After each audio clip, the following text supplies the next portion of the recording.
with, for example, land, Mox Diamond, discard land, Life from the Loam, it's already a huge play.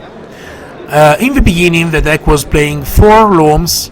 Now we see that Marco only plays 2, because with time, with Surgicals, with other cards, the Life from the Loam power is gonna decrease. And also, pardon me for the long introduction, he was playing in the beginning the Burning Wish for Devastating Dreams, and for the 4th Loam that was last in the sideboard, and then put it in by. But now he done it because it was quite slow to Burning Wish, and then doing something like the turn after, and also with the Cabal Therapies in the format. The good thing about the deck is like it has a few utility lands powered by Knight of the Reliquary, because it has a full set of Wastelands. He's got the Maze of It. Maze of It. So he does have a few answers in the form of lands. Yeah. He's got Caracas. He's got some tool. I'd expect to play Bojuka Bog, but he doesn't. Yeah, I would expect to see like a bigger package of lands. Yeah. Considering that this deck plays Life from the Loam and Knight of the Reliquary, I would expect the deck to play a few more silver bullets. Maybe you want to be consistent, because if you start an end with Maze of It, Caracas, and Bojuka Bog, it's not so happy. Anyway, I don't know who won the dice. In the end of Marco, there's a Life from Loam, there's a Burn Willow, someone else. Angelo has got Counterbalance, he's got Plowshares. Marco is gonna mulligan. He got the Maze of It, he's got the Burn Willows, but he doesn't have probably some plan.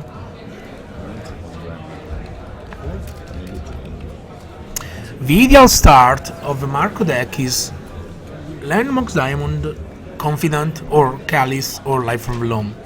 This is the start you always, and if you do that start, it's very difficult to run against you. Because if you see a Wasteland with a Loam, I've seen the Miracles deck playing up to 5 basic lands, because Kadei has for sure a couple of islands, 3 islands and 2 plains. Yeah, I think he has 3 islands and 2 plains. So the Wasteland plan probably not that efficient against a deck that can easily just fetch for a basic land. Yeah, that's not, but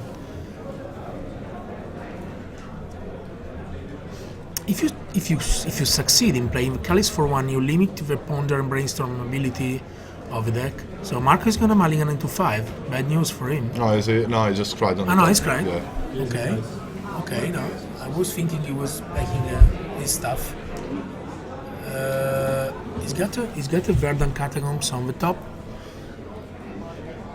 but I think he's already got 2 lands in hand. I don't know, he's only playing on draw, but he's got a Chalice, he's got a Taiga, and some other things. Angelo has got the Plowshare. He's on the draw. Okay, he's keeping the land. Angelo is gonna start land, Ponder. Marco says, that can I handle. Yeah, we're gonna see a counter spell on top, so that's probably gonna get rid of the first threat from Marco.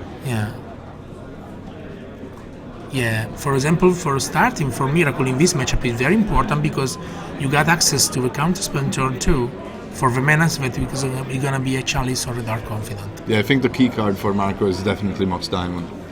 Yeah. Mox Diamond on turn 1 can really change Marco things. drew another Chalice, so you can do Chalice and be countering and play another to next turn. So it's gonna be the initial strategy of Marco. The Chalice for 1 is vital, because it forbids to the opponent to play this Word to Plowshare on the Reliquary. The Reliquary Knight is the key card of the deck, because it's a tool, and it's also finisher, and it's also an important instrument to fetch the Wastelands and the Born Willows to activate the combo with the Punishing Fire. So it's very the key card of the deck. Now, as we told, Angelo fetches the 2 island to play counterspell, and probably is gonna try to play a plane also to get to access of a wall deck without problem. Now Marco kicks away the counterspell with a disdainful move by Marco. See, now Angelo, he found the fetch land, so he can fetch the plane and doesn't face any problem against the wasteland of Marco. Angelo is playing counterbalance. Does counterbalance affect this deck that much? I mean, Marco, not so much, but now he's got Chalice again. This is a good play from Marco because it does have a Liliana. I mean, he had the Liliana and the Chalice of the Void, and he decided to play Chalice rather than correct choice. I mean, you could have thought to play Liliana on turn 3 just to maximize, your mana. But if Angelo now sees... If Angelo drops, like... Sensei Divine in top, it's probably over. Even though, sticking Liliana into play as soon as you can, Miracles can have, a tough time. Now Brainstorm from Angelo, I think he can easily put a 2-mana spell on top. He does have a counter spell in hand. Is it a counter spell? I don't know. The last one. The blue card, is that a counter spell? No, because otherwise he will put it on top. Yeah, so you don't have a drop. So maybe that's gonna resolve. Yeah, definitely resolves. Well, this is the turning point of the match, because now this Chalice for 1 is in play, and so for Angelo now, maybe Council Judgment. No. Is there a mentor? Yeah, particular choice here by Angelo. He fetched down a Tundra instead of a plane. Because he had to play Brainstorm, sorry. Yeah. And with a Delta he cannot fetch a plane. So now for Angelo... No, he fetched with... Oh yeah, sure. Yeah. Now if Marco drew the wasteland, now he can waste the Tundra and try to put Liliana in play. That could be a twist. Yeah, you definitely know that your opponent doesn't have a counter spell, because if he had a counter spell, he would have put counter spell on top to counter the Chalice. Obviously. So you can play Liliana quite safe, facing Liliana is a huge play against Marco. Yeah, now Marco is thinking.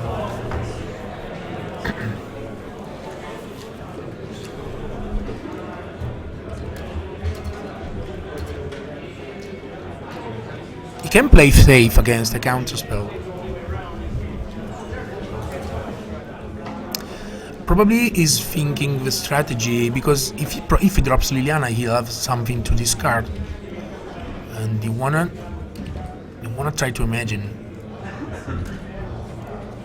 Yeah, I think he wanna do that. I think he wanna put Liliana into play.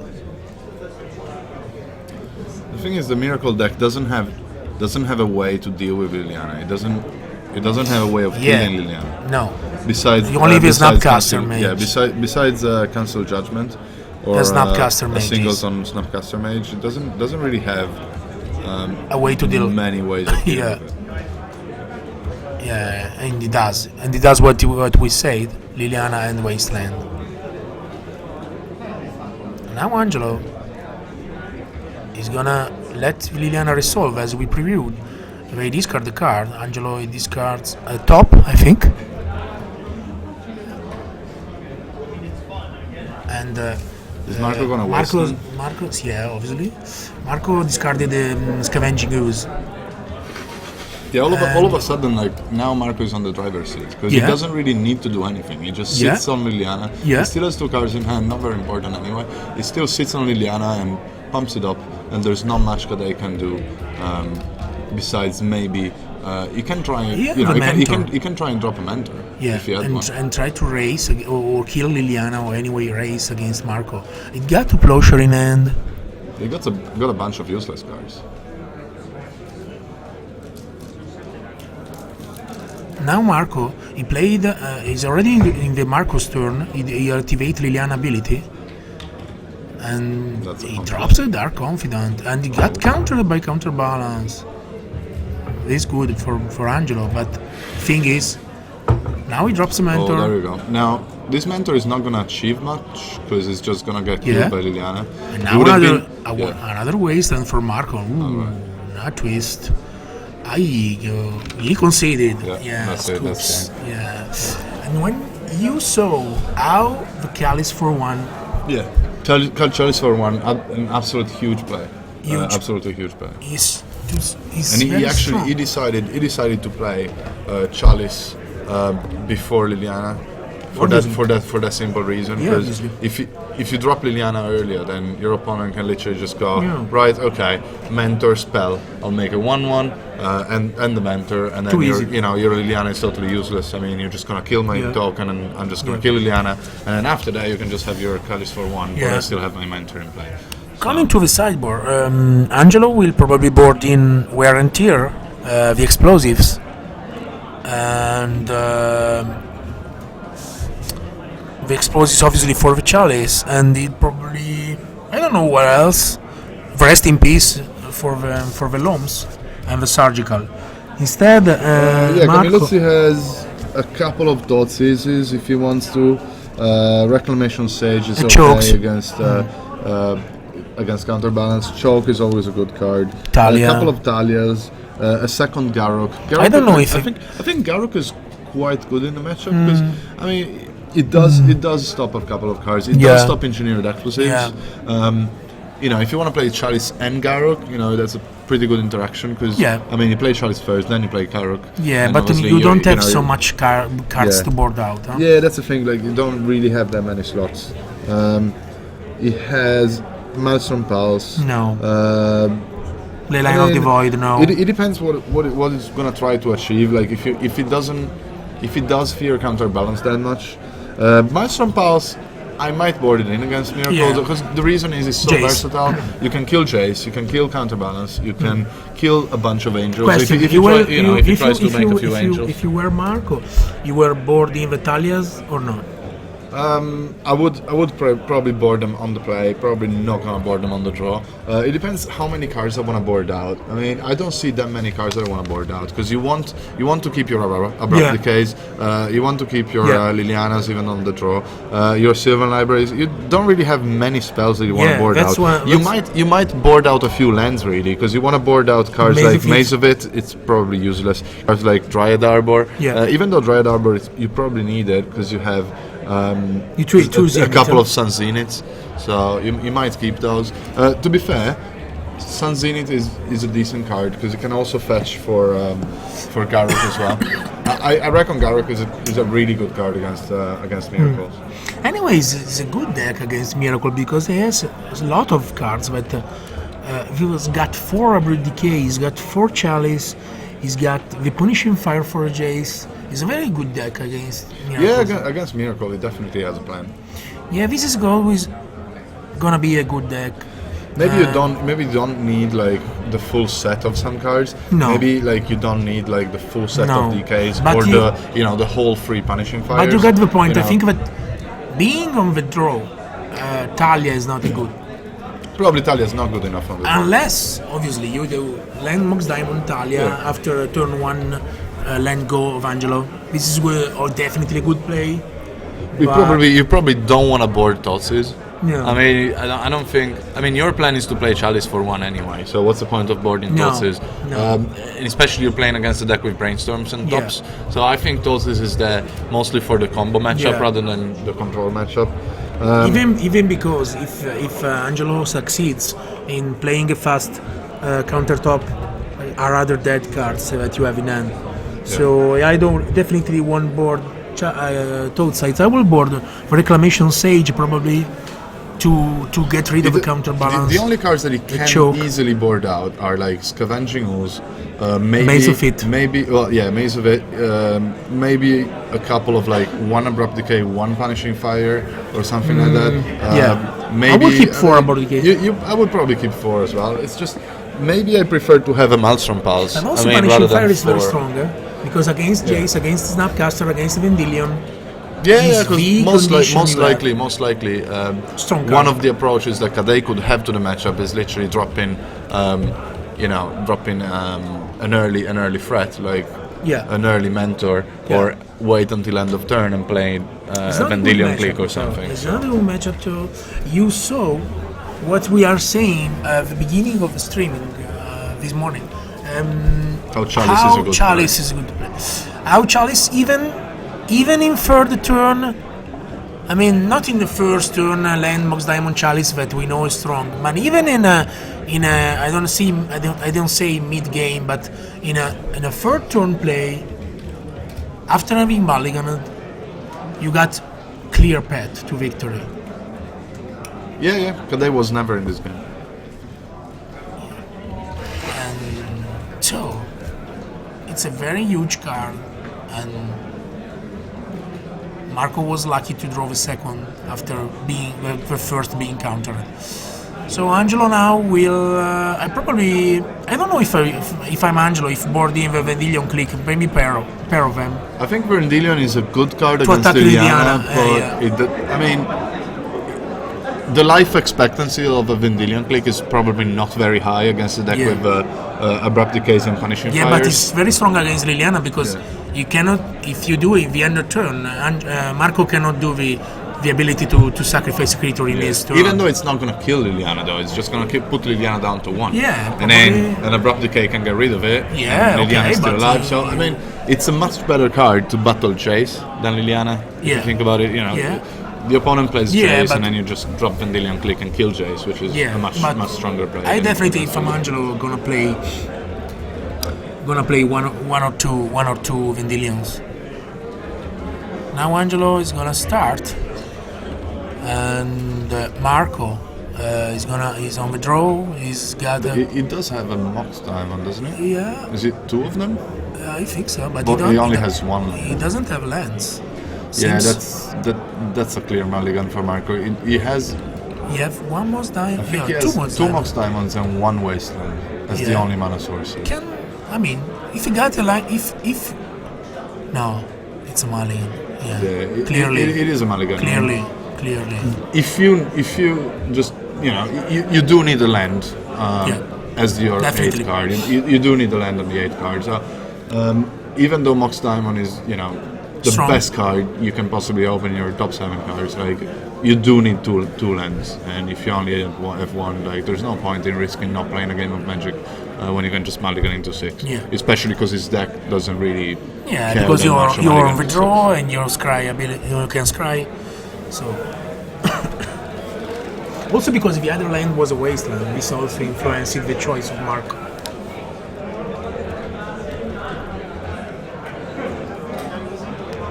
Angelo has got a Snapcaster, I think. We see quickly his hand. I think he's got a Force Wheel and a Plowshare, but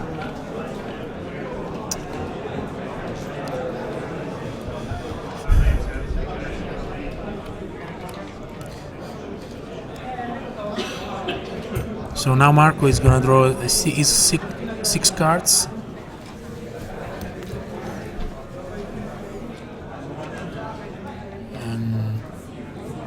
See a bio, a forest, a Liliana on top. He's got the bio. He keeps Liliana on top. Yeah. Another strange thing of Marco's deck is not playing the Horizon Canopy. Am I wrong? Yeah, he doesn't have any. Yeah. He has one. Angelo, before, he starts with Land Ponder. The Tundra, not a basic land, so potentially exposed to Marco's. But Angelo didn't draw the card. If you look at Kadei's hand, he has two Plowshares, but he also has. I think I've seen a Rest in Peace. Yeah. He only has a singleton Rest in Peace in his deck, but it's in his hand, and it's a huge card against Marco Sloan. Yeah. We told you he's gonna board in the Rest in Peace. Yeah, it's just a huge card because it shuts down the whole Punishing Fire package and the whole Loam package. Yeah, and the life on the Loam plan. Chalice for 1. We expected it. Angelo doesn't have a counter spell. He does have a Wear Tear. I can see that. It's the third card there. Yeah. So you can let that resolve. End of turn, fetch for Volcanic Island if he wants to. He's gonna brainstorm your response. Or do that like in his following turn. He's got Council Judgment, Ponder. And Terminus. He's looking for a few lands. I mean, he's a not, little bit mana screwed. Yeah, and you can consider the Delta is top decked the Delta. So he's not in a... Oh, Kali's Resolves. Yeah, he does have a Werther, but he's desperate for a third land. So what he's going to do now is probably fetch for Volcanic Island, but he's going to miss a land drop. If he goes Werther and he doesn't draw a third land, then he's going to miss a land drop. So missing a land drop now would be absolutely huge. Yeah. Also because Marco's got a Wasteland.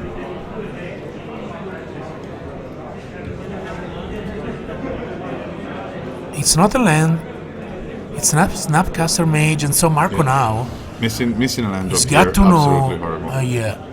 He's got to know that he's in the driver's seat, because he got Wasteland over Tundra, obviously, and the wear and tear arrives. Now Marco can drop another land and play a Confidant, or I didn't see his end, but he's got. He definitely has a Liliana. Ooh, Angelo. He doesn't have another land. He tries to ponder to fetch one. I think he found one. No, he's got to shuffle. Angelo is in desperate search of a land. If he can't find a land in this draw of ponder, it's gonna be very unlucky for him. He's gonna say to Marco, please give me a land. And he doesn't. It's not a land. So Angelo definitely in a bad shape here. And Marco also drew the Grove. Can they just drew an Izzet Staticaster? What is the Izzet Staticaster for? Just to kill a Dark Confidant? I don't know. I mean, Izzet Staticaster doesn't really do much, does it? No. Kadei he's got another Brainstorm, but for example, a Kalis now will over the game. And instead Liliana arrives.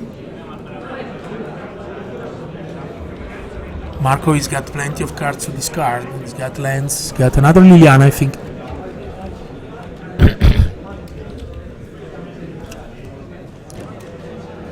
Punishing fire for Marco instead. That's the Staticaster we were talking about. He's got the Bone Willows in play, so Angelo now fetching for a land. He can concede. He then can find a land. He concede. What can we say? To be honest, Lom seems to have like a really good matchup against me. Yeah, it's a good matchup. Also, we must say that Angelo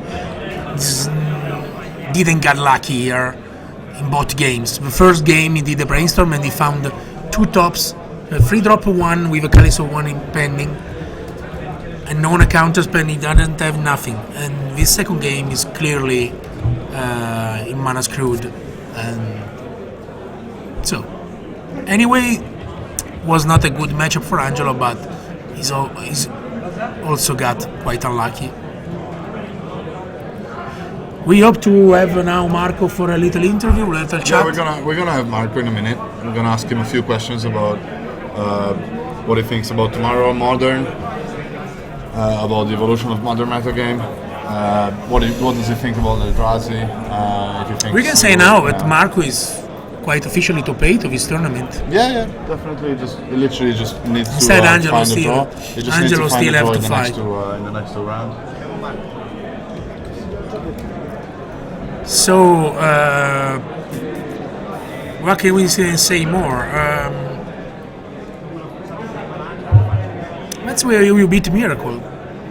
Yeah.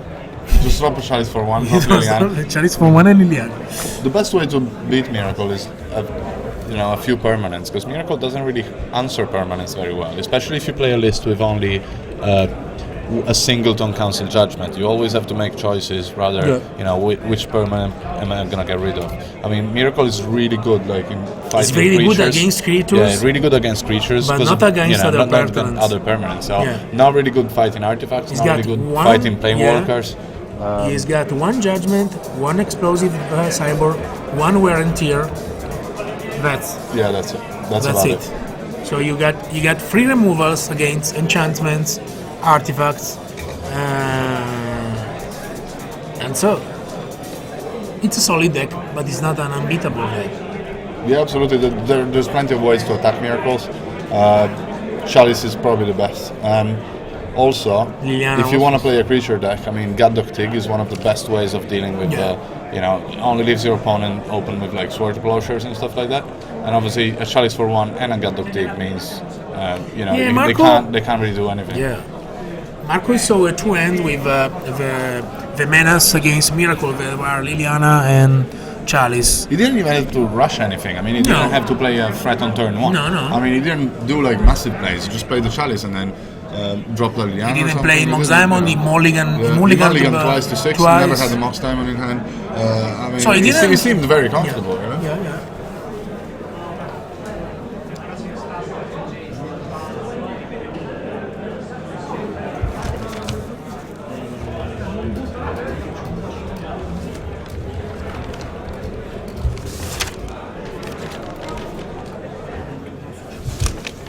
Questo di prima.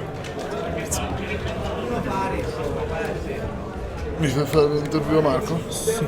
Fai tu? Sì.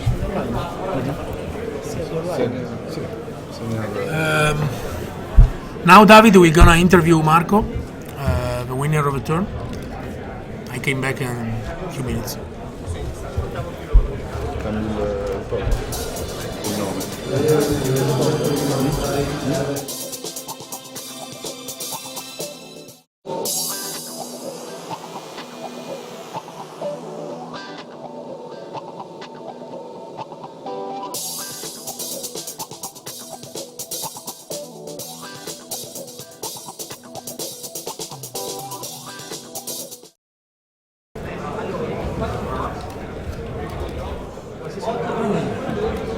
Marco, well done. Congratulations on massacring your opponent to death. Yeah, it's probably my best skills, No, it seems like Chalice of the Void is just beating the Legacy format. It really does. Yeah, it's insane. Absolutely. My opponent deck was playing, probably 20 drop one spells. So it's insane. Is it the same for Modern? I mean, I've seen the Pro Tour, right? And it really reminded me of Pro Tour Berlin, where a bunch of people found elves, and elf was like by far the best deck. But in this Pro Tour, some geniuses went on top of it, and they just found a deck that beats the best deck. The best deck, yeah, probably it's true because Eldrazi was insane. Probably the field doesn't expect that this kind of deck was so powerful, because before... What, 15%, 10-15%? Yeah, so it's not so much, because probably, if I remember well, the other one was Affinity, Jambar, in fact, and just fourth place Eldrazi. Wow, so... When you prepared for the Pro Tour, when you tested for the Pro Tour, did you get to that Eldrazi deck list? If I said yeah, I'm a liar, but...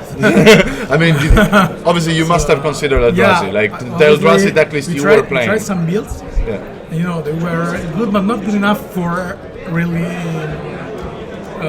fight against the field, But when I played a couple of times against Eldrazi. I made 1-1, I was playing Naya Company. But when I was defeated, I said, wow, it looks like Legacy. Yeah, it looks like a different game. Yeah, it's just a different format. They play turn 2 spells that cost 4, top 3 spells that cost 5, and I was just playing a bunch of creatures and removals. They were playing faster and bigger.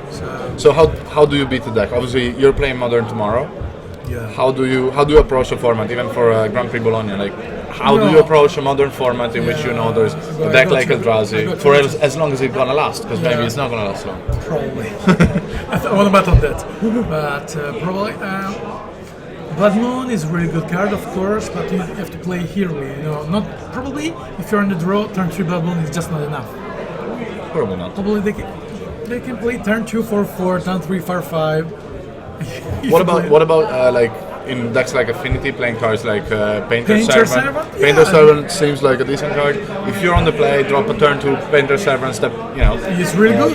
good. They can fight with them with just Ratchet Bomb or Dismember. If you play Dismember, you have to play with a lot of attention because it's not a slow deck. It's, everyone knows that it's super fast. So Painter 7 is good.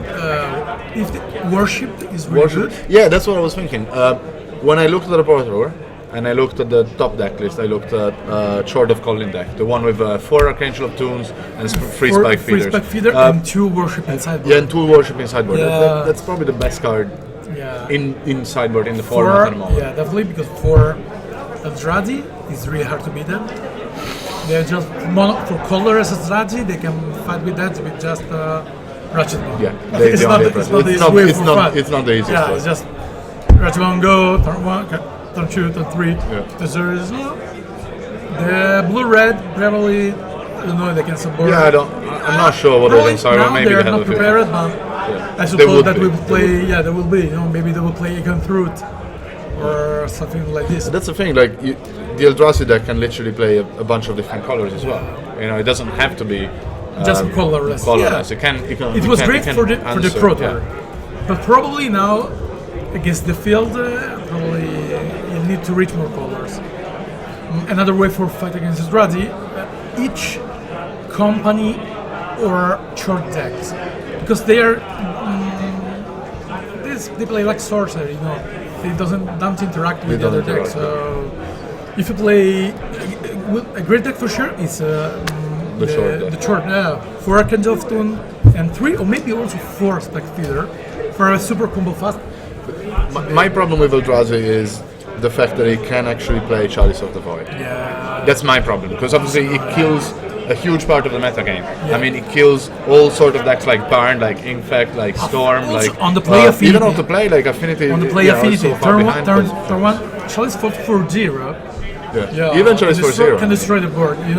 They can play if they are on the draw. Chalice of the Void stops at like probably 12 cards. I mean, chances are they have one.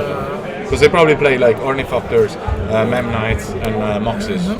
So it does stop them. Yeah. Also, I don't remember the name of the artifact. 1 mana, tap another creature. Oh yeah, the Springleaf Drum. Yeah. Okay, the drum. If you don't play Manette or Totter, it's like counter also. So we'll see. Personally, do you think Eldrazi is a healthy deck? Like, do you think Eldrazi is gonna last? Is it a dominant deck? Is it gonna? I mean, Grand Prix Bologna. Is it gonna be like 30-40% Eldrazi? Is it gonna be like 6 Eldrazi in the top 8? Like, no, it could, I'm not sure. Honestly, I don't think that will be like the Pro Tour. 6 Eldrazi in top 8. But I'm sure that everyone in try to be really prepared for it. So I don't know. Modern, there are lots of bunch of cards. You can defeat almost everything. Almost. Yeah, we will see. Okay. Thank Grazie you. Marco. Ciao. Good luck for the top 8, since you only need 1 draw. I hope so. Thank you. Bye. We're gonna have a short break now. We're gonna be back for round 6 in just like 10 minutes or so.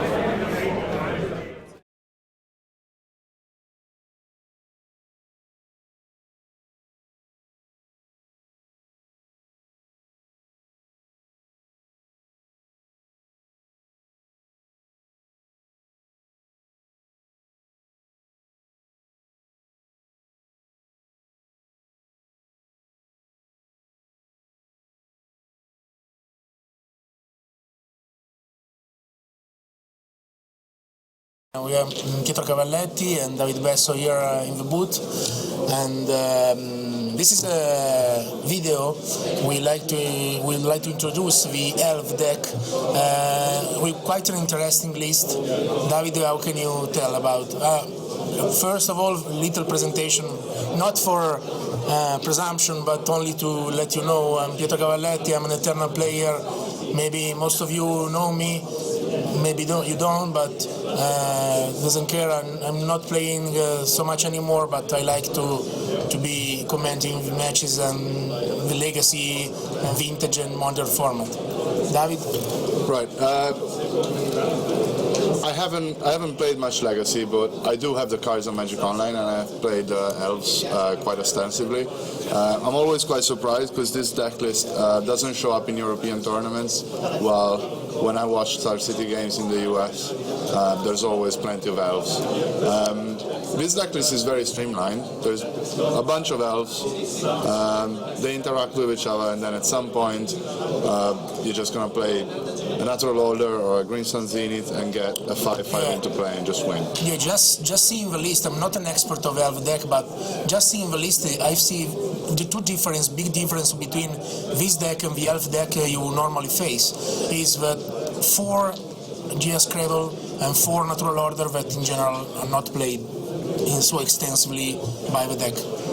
Which is the strategy of this kind of... Basically, what you want to do on turn 1, it's just drop a 1 mana elf, possibly it's got to be a Death Ray Shaman or or Green Sun Zenith for Dryad Arbor in order to play a couple of more elves on turn 2 and just Grado, having 3 manas thanks to just Grado, playing another elf, untapping some elf, or generating loads of mana. Or on turn 2, you could just play a Glimpse of Nature and cycle a couple of elves into more elves. And the actual base of the deck is Heritage Druid. Yeah. So once you have Heritage Druid in play and Nettle Sentinel, you can kind of go infinite mana. Not really infinite, but you can generate more mana every single time you play an elf. Play Behemoth or Natural Order into Behemoth and... and so the choice of playing 4 Cradles instead of a crop rotation is for... Because if you get countered, the crop rotation is very... You lost 2 turns, no? You lost 2 cards, 2 turns. Instead, I think it's useful to play 4 Cradle. And 4 Cradles is definitely the right number. I mean, you always want Cradle in your starting 7. You always want Cradle in play on turn 2. Definitely. And this deck can actually win games pretty fast. I mean, you can win games on turn 2. I wouldn't say it's easy, but you can consistently win between turn 2 and turn 3. It's more like a combo deck than an aggro or elf deck. Anyway, you think this deck is faster than Storm? This deck doesn't really interact with Storm, so if I want it to be, because you don't have nothing against Storm here. Yeah, you don't do anything. You just do a bunch of elves. You don't interact with Storm while Storm interacts with you, because some Storm deck lists they might play a couple of discard spells, so they might hit your Glimpse of Nature, they might hit your Natural Order, or whatever. They might interact with the opponent while you don't really interact with your opponent, and your only chance is to win faster. Obviously, there's some sideboard cards to beat Storm, but I wouldn't say this deck is faster than Storm. I would say Storm is much faster. Because also Cabal Therapy on Glimpse or on Order basically stops your plan to raise them. So it's but playing this deck instead of Storm is more simple, I can say. Yeah, I would play this deck over Storm because you always have a B plan. I mean, you can always just attack with your creatures. You can always drop a bunch of elves and create card advantage with Elvish Visionary and the Symbiote. I mean, you can keep bouncing your elves. The combat phase becomes a bit complicated, so you don't scoop to. I like this deck because it's very redundant. I mean, 4 Natural Order, 4 Zenith, 4 Cradle. I mean, it's a clear idea of the deck. What you want to do with the deck? It's not. I try to do this and this and this and this. So the game plan is very simple. It's just if you fail at doing your game plan, then you can always just beat him up with your elves. While with Storm, if you fail at doing what you're trying to do, you just lose the game. Yeah. And let's look at the sideboard. The situation it doesn't really improve against combo deck because you only got 3 outsides, 3 Cabal Therapy. Okay, you can be a little hoser, but not so much for a Storm deck. But I mean, maybe picking out the card you need to start with the Force of Will, or a combo. All you need to do is just taking away one piece. Yeah, of your opponent. The thing about this deck is when I sideboard cards in, I never want to take out like 10 cards. Yeah. Because you don't really have the choice of taking out 10 cards, because you need every single piece of your combo deck. So the maximum amount of cards you would sideboard in is probably 6, something like Free Thought Seizes, Cabal Therapy, against decks like Storm. Obviously against Storm you might as well just fast Natural Order into Rurik Tar. Yeah. And I mean, no way. You can sometimes you just change your Behemoth, one Behemoth into a Rurik Tar, or a Progenitus. It depends on the matchup. A few other cards are there for miracles. For example, a Blood Decays, not to scoop to the countertop combo, or a Singleton Choke. Why only one Singleton Choke? With you don't have to wait to tutor them. Yeah, don't really know. It's just literally just a one-off. No, it's just a one-off. Just a one-shot. Yeah. My question at that point is, why you can play Progenitus and Rurik Tar main deck? Because when you Natural Order into the 5/5, you win on the spot. You just win. I mean, you have a bunch of creatures, and you Natural Order into this Praetor of Behemoth, and you just attack for the win. So, Rurik Tar, one-turn kill. Yeah, it's a one-turn kill, providing that you have a couple of creatures. It's very rare that you can only attack with the Behemoth, giving a 2-turn clock. So, against Storm, for example, maybe you want to play a turn 2 Natural Order into Rurik Tar, which means you won the game. You haven't won straight away, but they can't do anything. There's a couple of spells and they're dead. And you're dead. So, and against other decks, I would play. My taste, I'm not playing Progenitus main deck, but Rurik Tar I will play main deck. The problem is you only have a couple of slots for creatures, so if you only play one Behemoth and one Rurik Tar, and you have the Behemoth in hand, you cannot win straight away. And sometimes you just have to win immediately with your And why you need 2 Dryad Arbor? You cannot have one. You need 2 Dryad Arbor for the same reason, because if you open a hand with Dryad Arbor you and a Green Sun Zenith, you want a Green Sun Zenith for a Dryad Arbor. Okay, perfect. Yeah, that's pretty much the reason. And one Sage, Sage emergency, emergency, just tool to get rid of counterbalance, or moat, or whatever. Beershell Rangers, it's a weaker version of Heritage Druid, so it's your number 5 Heritage Druid, basically. The good thing about Ranger, it can actually give you black mana post sideboard, so it's not too bad. But obviously it's just to give a bit more consistency. And coming back to the sideboard, Arbor Decay against the counterbalance, and Pity Needle. Pity Needle is also for the land. It's for the land. Protecting the cradle. It's against Wasteland maybe, or you can stop the Say Divine in top. You can stop the X Mage. You can stop the Coping. One. Limdu, whatever. And one ooze for. One ooze is number. One library. In the end of the day, you don't need more, because against fast combos like Entomb into Reanimate, Grizzlebrand or something, you have a full set of Death Ray Shamans. So, and one Silver Library. One Silver Library is just that, to draw a bunch of extra cards. And just for finishing, you generally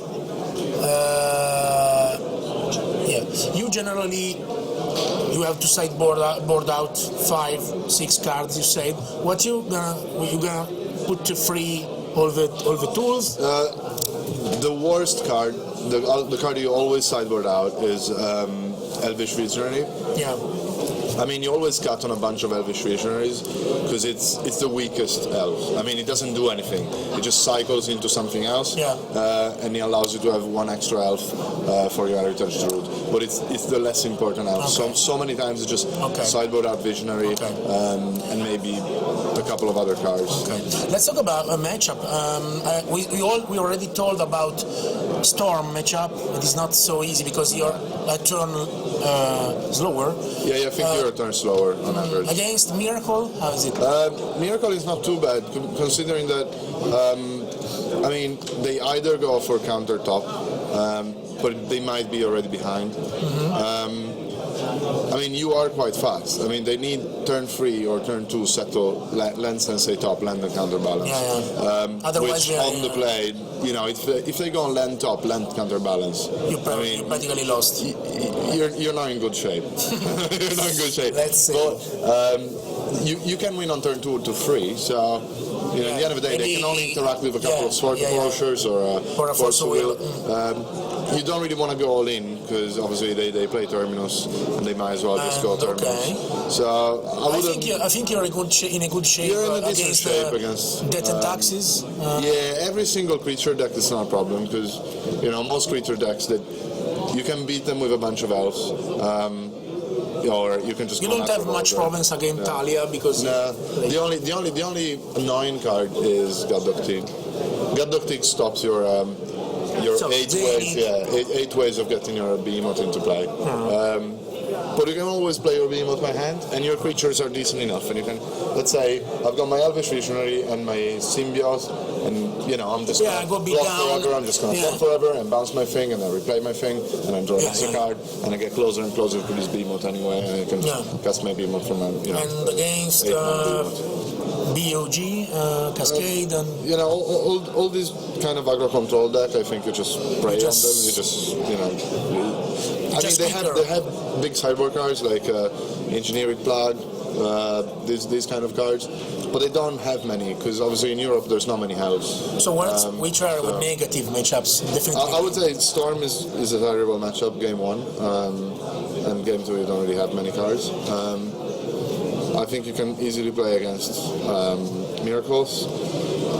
I think Infect is a decent matchup because the only problem is the unblockable one, which makes them 1 turn slower. Because obviously they can play that on turn 2 and then kill you on turn 3.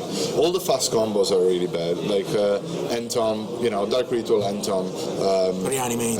Reanimate on Grizzlebrand or whatever. You know, it's quite bad. Or you know, fast combos are really bad. Creature decks, they're okay. So yeah, I mean, I'm surprised because no one plays this deck in Europe. I'm very surprised because I think it's a decent choice. People tend to be reluctant to play elves because it seems like you play elves. Yeah. This could be a reason. Okay, I think we said a lot about this deck and. Bye-bye. I mean, for example, today we had like 110 players. How many halves do you reckon there's going to be? 6. Maybe. Okay, bye. Next time.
Ciao.